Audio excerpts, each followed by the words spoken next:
All right, we'll do one more mic check. Check 1, 2, 3, 4, 5. And over here for questions, 1, 2, 3, 4, 5. We'll get started in just about 5 minutes.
Good Monday afternoon. I'm Charity Menifee, Director of Communicable and Environmental Disease and Emergency Preparedness here at Knox County Health Department.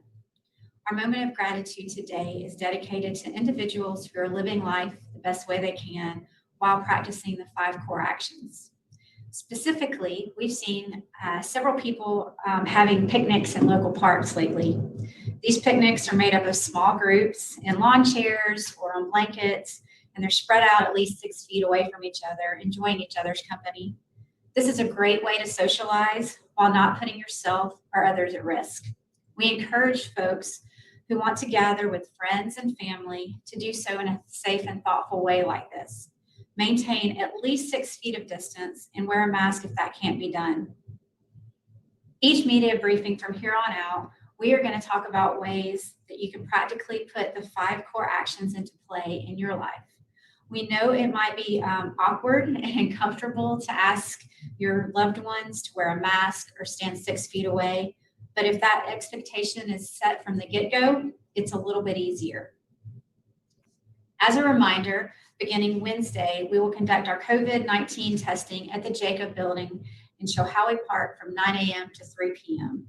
You do not need to make an appointment.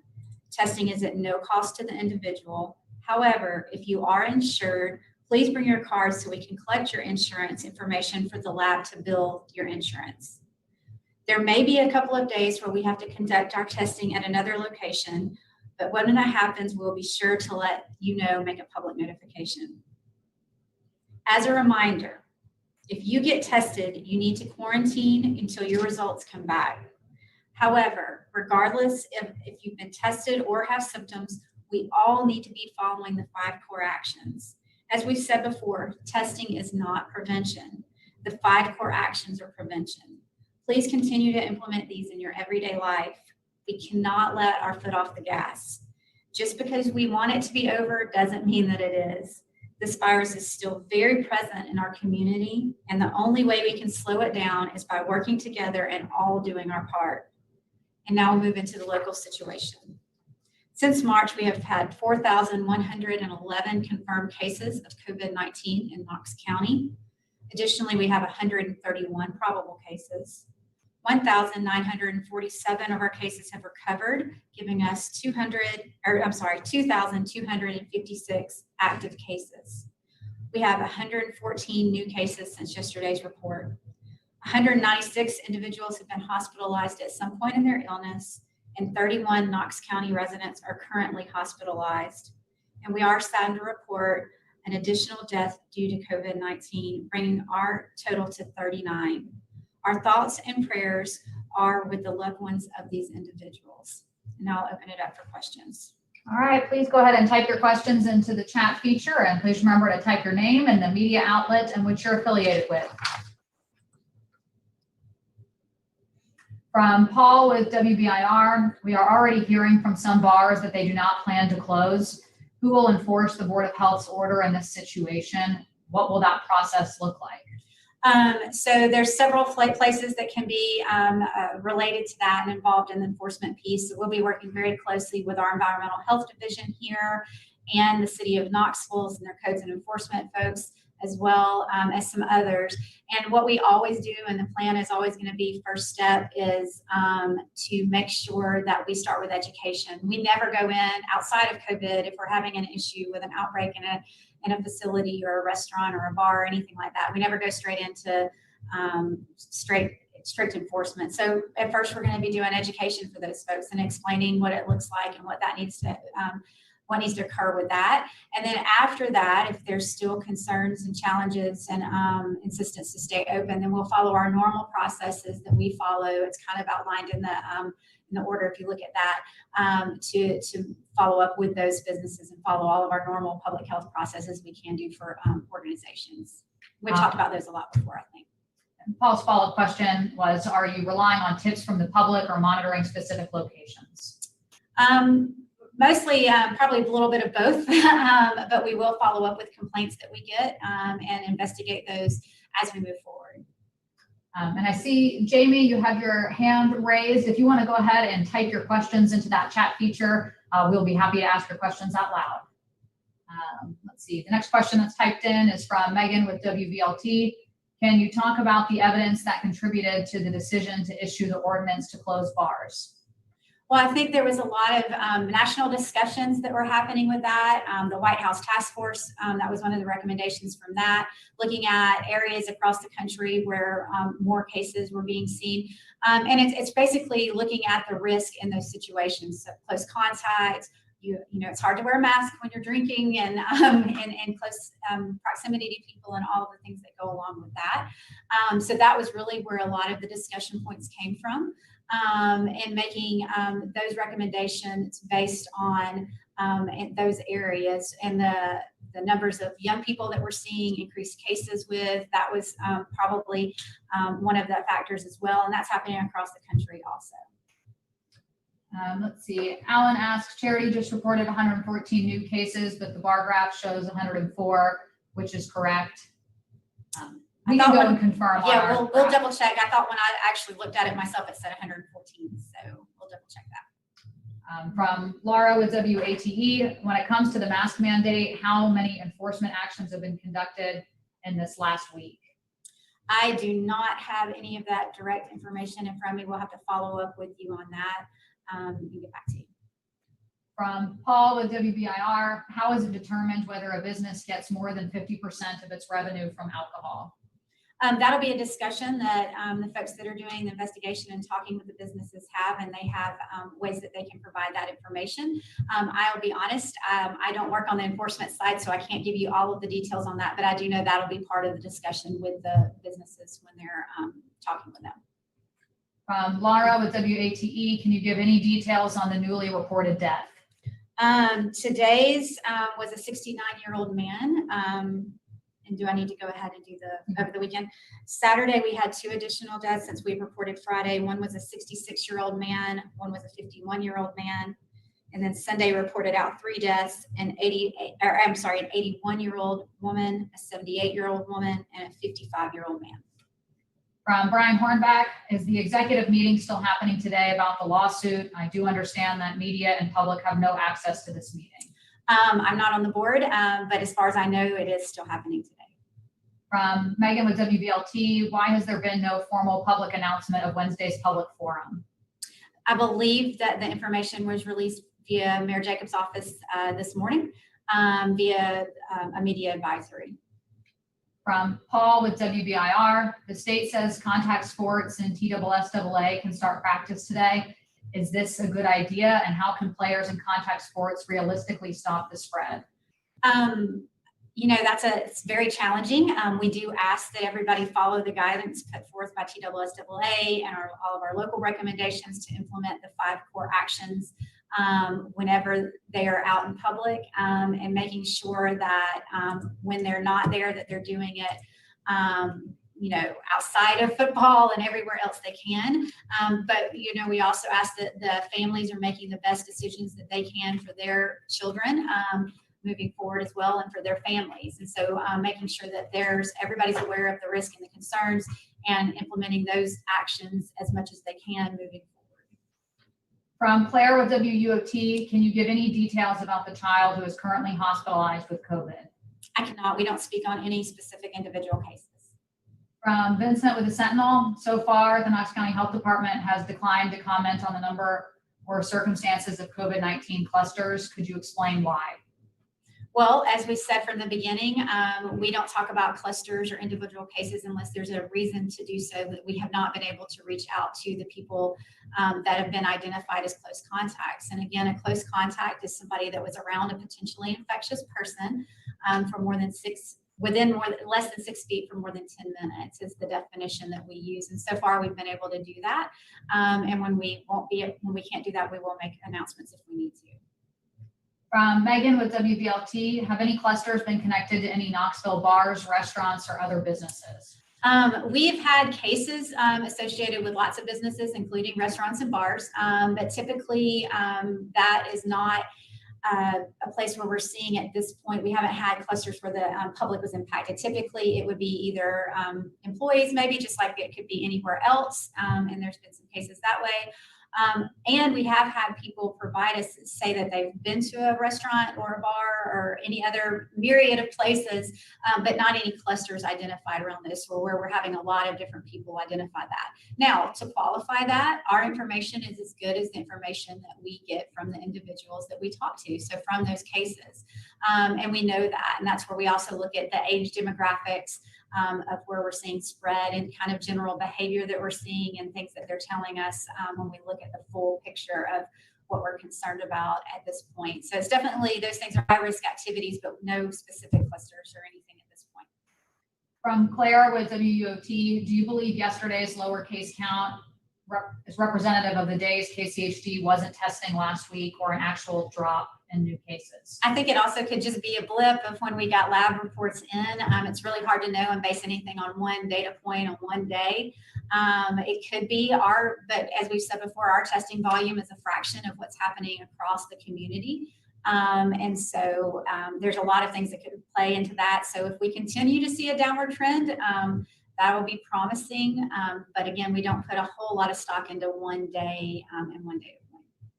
From Jamie with the Sentinel, Yes. What is the Knox County Health Department doing in response to 3 cases in the Knox County Public Defender's Office? Just like I just previously mentioned, we don't talk about specific cases or clusters. I can tell you in general what we do for businesses and cases is we interview those cases and we find out, again, who's been in close contact, whether they've even been at work during their infectious periods. A lot of times it's not, and people get a little confused about that. And they haven't even been there sometimes. And then from there, we reach out to all of the close contacts that could have potentially been in contact with those cases and let them know that they need to quarantine and all of the things that go along with that. That's following CDC and state guidance on all of these things in our normal operations.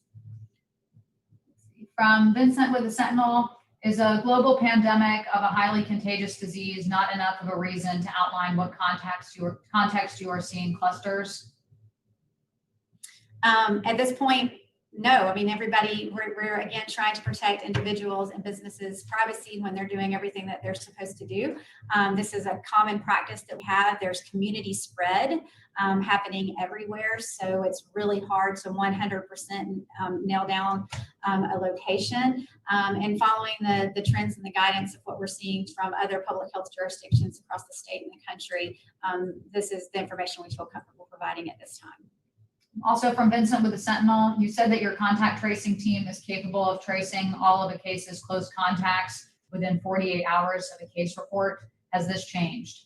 At this point, no. Our team's expanded. We're also utilizing the state. There's a central office team at the state that can help with that. We've talked about that before. That has a lot of resources associated with it that can help do some of the monitoring and contact tracing.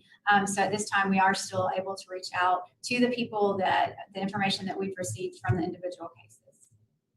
From Megan with WBLT, why was there no public notice of today's executive session with the Board of Health? They mentioned it Wednesday night during the Board of Health meeting, and that is a closed session because my understanding, and again, I can't provide all the details, but it's because it's based on they're discussing a lawsuit, and so that has to be a closed session so they can talk with their legal counsel. So questions for that could go to the board. Vincent with the Sentinel, context does not imply naming individual businesses or locations. Oh, okay, I misunderstood. Would the Knox County Health Department be willing to provide general anonymized cluster information? Yeah, I don't know for certain. We'll go back and look at that and talk about what kind of data that we can provide. I can tell you what we've been telling you is, and Vincent, I think that's a good question. We'll look at that. But a lot of what we're seeing in clusters, and I know it sounds like beating a dead horse, but a lot of it is that kind of getting comfortable with people and letting your guard down. And so we're hearing and talking with people that have been attending birthday parties and backyard barbecues, or they're in their workplace and they've gotten comfortable with the 5 people they're around all day, every day, and they're not following all the 5 core actions there.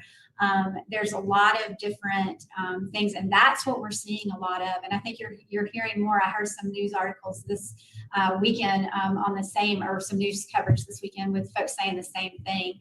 It's that getting comfortable and letting down our guard and not following those 5 core actions everywhere we are. And that's what's really important. And that's really, truly, honestly, where we're seeing the most of our, what we would call clusters. All right, any other questions? Please go ahead and type them into the chat feature. From Megan with WVLT, can you tell us more about the reported deaths? Were those who died in the hospital for an extended time with the virus before they died? There's always a mixture. Somebody, whether they were hospitalized or not, I don't have the exact details at this time. Sometimes it has been somebody that's been hospitalized, and we've had cases where individuals have unfortunately died at home, whether they've been seeking care or not. There's a lot more detail to that we can't release. All right, any other questions? Please go ahead and type it into the chat feature now.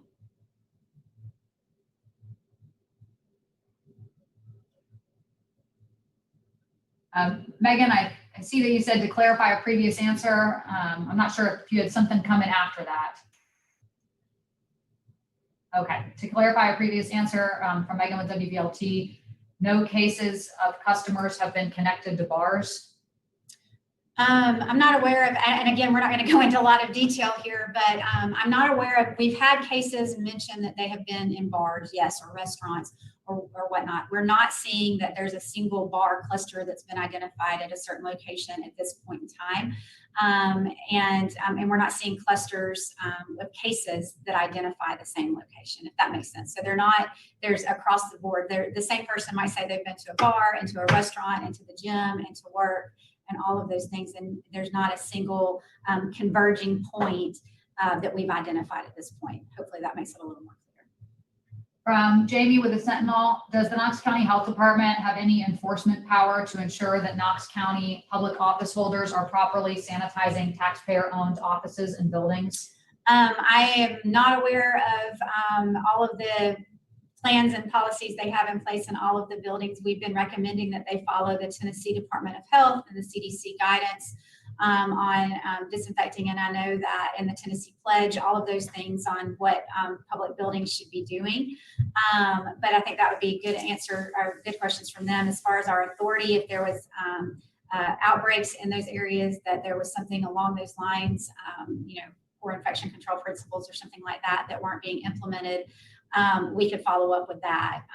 But I would suggest we direct those questions to the specific offices. And then Alan, I see you have a question for clarification on today's case increase, and we will get you that shortly after the media briefing. We'll go back and clarify that. And then, so Vincent clarified from Jamie's question, saying including the public defender's office in regards to taxpayer-owned offices. Yeah. All right, any other questions? Please go ahead and type them in now.